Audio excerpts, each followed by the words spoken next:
Auditeur de Radio Cerveau, bien le bonjour. Alors aujourd'hui, une nouvelle vidéo sur un sujet qui en fait va tous nous concerner, la gestion des émotions. Alors en coaching, on vient souvent me voir me demander de résoudre des problèmes qui sont tous relatifs à la gestion des émotions. Ce qui est très amusant, c'est que au moment où je demande en général aux personnes, mais finalement, qu'est-ce que c'est que vous avez envie de savoir gérer ? C'est là où la définition de gérer ses émotions est assez compliquée, parce qu'elle est propre à chacun selon les émotions qu'on vit. L'idée, c'est déjà de partir de l'information très générale. On a tous des réactions ou des modes de fonctionnement dans notre vie de tous les jours. Il y a quelque chose qui va m'agacer, il y a quelque chose qui va me mettre en colère, il y a quelque chose qui va provoquer de la tristesse chez moi, ou il y a quelque chose qui va un peu bouillir à l'intérieur de moi et qui va me faire réagir très fort, ou qui va en tout cas me faire bondir ou sortir de mes gonds.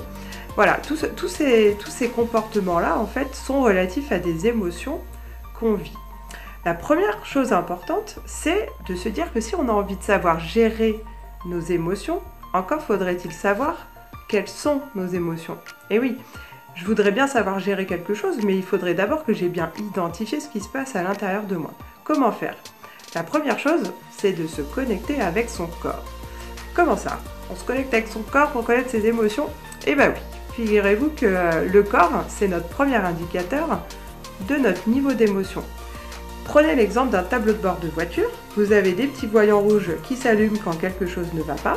Votre corps, c'est la même fonction. À chaque fois qu'il y a quelque chose qui ne va pas aller, il va vous envoyer une boule au ventre, ou la gorge qui est serrée, ou des douleurs de dos, j'ai mal dans les reins, ou j'ai les épaules qui sont complètement douloureuses. Enfin, voilà. Donc tout ça, ce sont l'équivalent de petits boutons rouges de votre tableau de bord qui vous disent « Attention, il se passe quelque chose, je te préviens ». Alors là, il y a deux cas de figure possibles. Soit j'ai envie d'écouter ce qui se passe, et dans ces cas-là, je vais me demander pourquoi j'ai mal aux épaules, pourquoi j'ai toujours mal à l'estomac, pourquoi j'ai toujours le ventre avec une boule à chaque fois que je vais à cet endroit-là où je rencontre telle personne. Ou alors le deuxième cas de figure, c'est qu'on continue de rouler avec notre voyant rouge allumé, sans avoir pris la peine de savoir à quoi ce voyant rouge faisait allusion. Voilà, donc quand on continue de rouler et qu'on a notre voyant allumé, c'est un choix, mais c'est aussi une façon d'avoir un petit peu un déni de nos émotions et de ne pas du tout avoir envie d'aller regarder ce qu'il y a derrière. Si on part sur la première idée d'aller chercher à quoi ça correspond, sachez qu'il existe des ouvrages, j'en ai un en tête, qui est par exemple le Dictionnaire des malaises et des maladies de Jacques Martel, qui va en fait être une véritable mine d'or, parce que chacun des endroits du corps en fait est listé de A à Z, puisque c'est un dictionnaire, et va vous expliquer, selon ce que vous avez, à quoi ça correspond d'un point de vue émotionnel. Alors vous allez me dire, ok, c'est sympa, mais tu vas quand même pas me dire que dans une information sur l'épaule gauche, je vais savoir quelle émotion, ou en tout cas à quoi ça me fait référence. Et bien si, figurez-vous que vous pouvez tout à fait vous fier à ces informations-là. C'est vraiment un dictionnaire qui va traduire ce que vous ne comprenez pas comme message qui vient de votre corps. Alors une fois qu'on sait qu'il y a des outils qui existent pour identifier ce que notre corps est en train de nous donner comme message, la question c'est d'en avoir conscience. Ça c'est le deuxième point qui est important. Tant qu'on n'a pas conscience d'une émotion qu'on vit, eh ben, on ne peut pas la gérer, on ne peut pas apprendre à la dompter ou à la comprendre, puisque on n'en a pas conscience. Je vous donne l'exemple de ces femmes qui vivent des dénis de grossesse. Est-ce que vous vous rendez compte à quel point les émotions qu'elles ont à l'intérieur d'elles leur permettent en fait de contrôler complètement leur corps ? Il y a des femmes qui apprennent qu'elles sont enceintes alors qu'elles sont à 6 ou 7 mois de grossesse. Et pourtant, il n'y a aucun indicateur physique qui leur permet de savoir qu'elles sont enceintes. Voilà, donc c'est exactement ça quand je parle de conscience, parce qu'une fois qu'elles apprennent qu'elles sont enceintes, tout le corps se développe, le ventre grossit, tous les symptômes de la grossesse apparaissent et elles terminent leur grossesse de façon connue, consciente. Voilà. Donc, avoir conscience d'une émotion, c'est déjà la connaître, la reconnaître, Alors ça, l'idée, c'est d'identifier par le corps, de savoir ce que je ressens, pourquoi ça se passe à l'intérieur de moi, et faire le lien avec notre vie actuelle. Est-ce qu'il s'est passé quelque chose dans ma vie? Est-ce qu'on m'a dit quelque chose? Est-ce que je vis une situation qui pourrait être en rapport avec ça? Voilà, l'idée c'est vraiment d'aller identifier et de prendre conscience de pourquoi il y a cette émotion-là qui parle à l'intérieur de moi. Le troisième point qui me semble important de vous donner, c'est la notion de responsabilité. Souvent, j'entends des personnes que je coach me dire « Tu sais, Aude, cette personne-là, elle m'a mise en colère. » Alors, que les choses soient très très claires, on est tous responsables de nos émotions. Qu'est-ce que ça veut dire? Si aujourd'hui, je vis une situation et que quelque chose m'agace, c'est pas la personne, c'est pas le contexte qui va m'agacer, c'est uniquement moi, avec mes filtres, au travers de toutes mes expériences et de tout ce que j'ai vécu, qui va faire en sorte que, voilà, telle situation donnée, dans tel contexte donné, avec telle caractéristique, chez moi, ça appuie sur le petit bouton agacement. Donc si ça m'agace, c'est uniquement parce qu'il se passe quelque chose à l'intérieur de moi, pas parce que quelqu'un a déclenché mon agacement. Voilà. Donc ça, c'est une notion de responsabilité. Et au même titre qu'en fait, on est responsable de nos émotions, on est aussi responsable de les connaître, de les comprendre. Et du coup, une fois qu'on les connaît et qu'on les comprend et qu'on en a conscience, on va pouvoir commencer à les gérer. Parce qu'après tout, comment fait-on pour gérer quelque chose dont on n'a pas connaissance et pas conscience?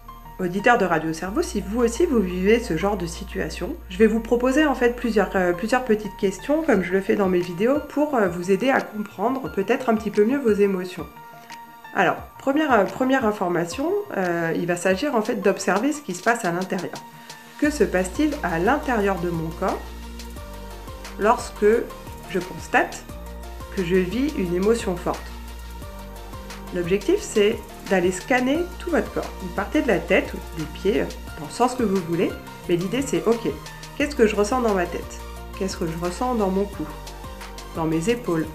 Dans mon buste? Dans ma poitrine? Dans mon ventre? Dans mon dos?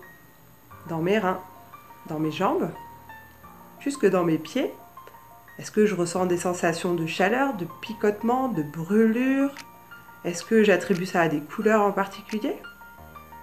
Est-ce que ça me lance? Est-ce que ça tapote? Est-ce que tous les mots que vous voulez, vous pouvez utiliser tous les mots de vocabulaire qui seront adaptés.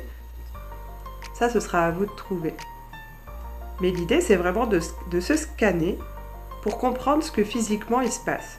Alors au début, c'est un petit peu difficile parce que comme on n'a pas du tout l'habitude de le faire, on n'a pas tellement l'habitude de connecter ce qu'on ressent avec notre corps. Mais plus vous allez le faire et plus vous allez vous rendre compte que ça va vous être très utile. Donc ça, c'était le premier conseil. Le deuxième conseil que je vais vous donner, c'est d'aller observer au moment où vous vivez toujours cette émotion forte. Vous avez un petit peu repéré à quel endroit de votre corps ça se passe. Ensuite, les questions, c'est à ce moment-là, qu'est-ce que je pense? Qu'est-ce que je ressens? Qu'est-ce que je crois? Ou en quoi est-ce douloureux pour moi? Et la dernière partie qui est importante pour gérer ces émotions, c'est de se demander, là, ici et maintenant, au moment où je vis cette émotion forte, de quoi j'aurais besoin? Alors, l'idée c'est vraiment de vous poser ces questions-là dans cet ordre-là, et vous allez en fait trouver des informations un petit peu plus intimes, un petit peu plus personnelles, qui ne regardent que vous. Vous avez le droit de vous isoler pour faire ça.